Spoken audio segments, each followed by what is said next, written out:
Hey yo, what is groovy? What is good? It's your boy Papa Capes, and we are back with yet another Raid Shadow Legends video.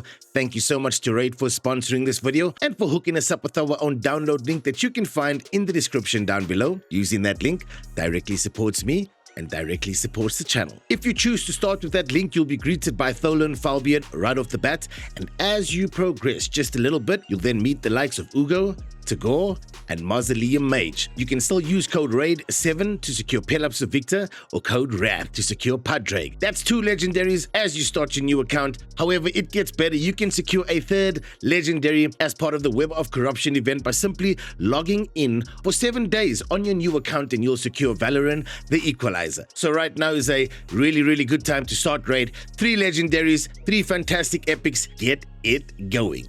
Let's get into the video. So today we're going to be continuing the little mini series I started regarding champion audits, where we don't ask, is this champion good? We ask, is this champion good for my account right now? Is it worth investing in? Is it worth booking? Is it worth building? Is it worth taking gear off maybe some other champions to get them to the optimal performance place? Or is it not the right time? And do we delay it a little bit? And the champion I'm going to be talking about today is actually a champion that I have not yet summoned, but I only just got the last frags for him. So that is a champion that you earn through Live Arena, and the last 20 frags I secured after hitting 4,000 points in Live Arena. So we are currently on 4,037 Live Arena points. The champion I am talking about is Quintus. Right here, Quintus the Triumphant, a Banner Lord Void legendary champion. So he's an attack-based champion. Let's go through his kit very briefly. On core performance, attacks one enemy, places an extra hit if the target has no buffs. If this attack is critical, repeats the attack once. Strip Away, which is his A2, attacks one enemy, removes all buffs, then places a 60% decreased defense debuff on the target for 2 turns before attacking. These effects cannot be resisted or blocked. Damage inflicted by this skill cannot be decreased by enemy passive skills or masteries, except by the passive skills of bosses. Damage inflicted by this skill cannot be increased by either this champion's masteries or ally passive skills, except when attacking bosses. Resets the cooldown of the crowd favorite skill if this attack kills an enemy. And then the A3 crowd favorite attacks all enemies, places a 50% increased attack buff and a 30% increased crit damage buff on this champion for 3 turns before attacking. Resets the cooldown of Strip Away skill if this attack kills an enemy. If you get it to 3 stars, Ascension, Percussion, the passive comes through. Each of this champion's skills deals additional pure damage. The amount of pure damage dealt is equal to 10% of the target's max HP for each buff on them. The additional pure damage dealt will ignore shield buffs. And then it's got an increased attack in arena battles by 30% for all of your allies. So that's the kit right there. I don't really know much. Seeing a Void legendary always excites me. But we also pulled another Void legendary. What was the name? Argon. I think his name was Argon. I think the quickest way to do it will be go Void, include, remaster, include, reserve. Right here. This is the champion that I'm talking about that we pulled. This is what made me realize that just because they're a Void legendary doesn't necessarily mean they're a great champion. So Angar, not Argon, Angar. So we pulled Angar, and this is what makes me think, okay, cool. Maybe not all Void legendaries are really good.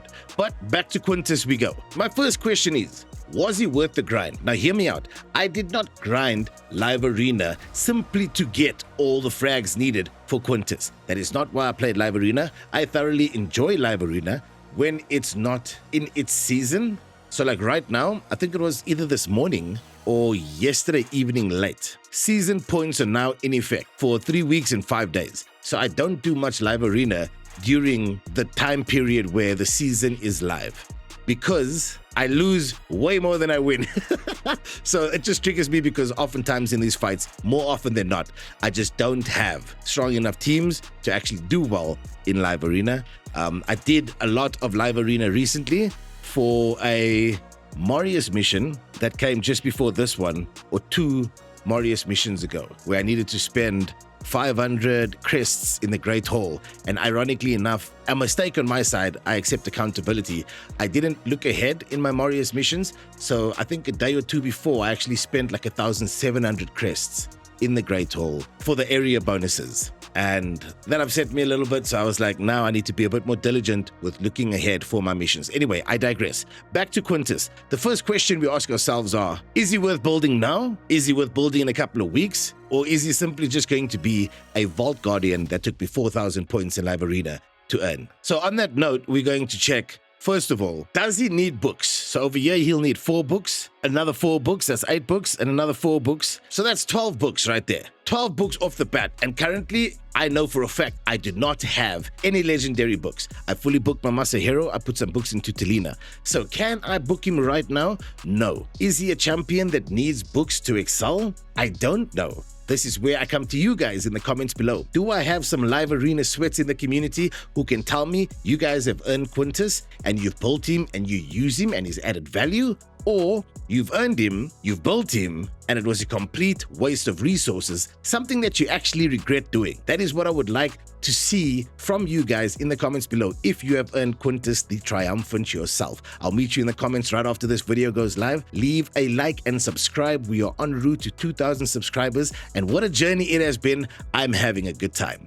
So that's the first thing. Second thing is, he's a Void Legendary, which means I will need Void Potions. So let's go to another Void Legendary in Angar right here, and let's just check out our potion mixer right here. So it looks like we've got enough to get them all the way through to 6-star ascension if needed. So we've got enough potions. We do not have enough books. We've got tons of gear that I could maybe put on without taking any off of any of the main champions that I use. So that's not really something I'm going to dive into further. But the question is, reading Quintus's kit, where would I use him? Where would he contribute and add value? Right off the bat, he just seems like a very niche nuker. He doesn't, everything he does for himself. He does nothing for the team. Does he hit really, really hard? I don't know. Maybe this is, again, something that you guys can tell me. And his aura is literally an attack aura in arena battles. I personally only use speed auras in arena battles. So would this even matter? The aura to me? Definitely not. So if I'm being honest, off the bat, he doesn't look like a champion that I need to build on my account right now. I need to focus on my Telina. I need to focus on my Masahiro, who are built, both of them already. And I'm quite happy with their builds. We'll dive into that in a different video. Quite happy with their builds, but there could potentially be some improvement. I forced 6-piece Mercurial onto Telina, but I digress again, back to Quintus.